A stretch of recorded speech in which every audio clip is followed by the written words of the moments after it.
కొత్త ఏడాదిలో టీమిండియా తొలి సిరీస్ ను ఖాతాలో వేసుకుంది. ఉత్కంఠభరితంగా సాగిన చివరి టీ20లో ఆఫ్ఘనిస్తాన్ పై రెండో సూపర్ ఓవర్లో గెలుపొందింది.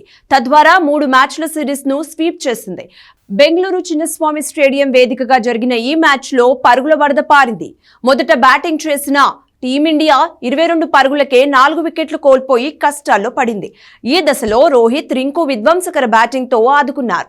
5వ వికెట్కు అజేయంగా 190 పరుగుల రికార్డు భాగస్వామ్యాన్ని నెలకొల్పారు. వీరిద్దరూ చిన్నస్వామి స్టేడియంలో సిక్సర్ల వర్షం కురిపించారు.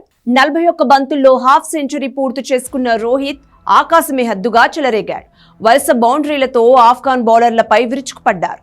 64 బంతుల్లో సెంచరీ పూర్తి చేసుకున్నాడు. టీ20లో రోహిత్ శర్మకు ఇది 5వ సెంచరీ. దీంతో భారత్ 20 ఓవర్లలో 4 వికెట్లకు 212 పరుగులు చేసింది. 69 బంతుల్లో 11 ఫోర్లు, 8 సిక్సర్లతో 121 చేయగా రింకు సింగ్ కూడా హాఫ్ సెంచరీ చేశాడు.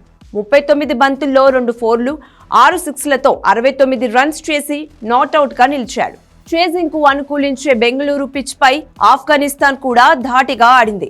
వికెట్లు పడుతున్నా ఆ జట్టు బ్యాటర్లు భారీ షాట్లతో దుమ్మురేపారు.